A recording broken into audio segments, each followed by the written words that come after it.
Vice President Pence, have you had a conversation or reached an agreement with President Trump about safeguards or procedures when it comes to the issue of presidential disability? And if not, do you think you should? You have 2 minutes without interruption. Well, Susan, thank you, although I would like to go back. I think we need to move on to the issue of thank you, but I would like to go back because the reality is that we're going to have a vaccine, Senator, in record time, in unheard of time, in less than a year. We have 5 companies in phase 3 clinical trials, and we're right now producing tens of millions of doses. So the fact that you continue to undermine public confidence in a vaccine, if the vaccine emerges during the Trump administration, I think is unconscionable. And Senator, I just ask you, stop playing politics with people's lives.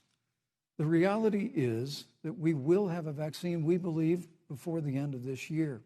And it will have the capacity to save countless American lives. And your continuous undermining of confidence in a vaccine is it's just unacceptable. And let me also say, you know, the reality is when you talk about failure in this administration, we actually do know what failure looks like in a pandemic. It was 2009.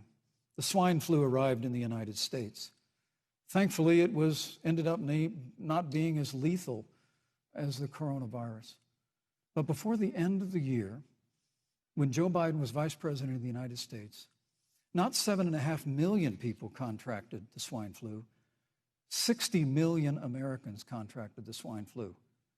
If the swine flu had been as lethal as the coronavirus, in 2009, when Joe Biden was vice president, we would have lost 2 million American lives.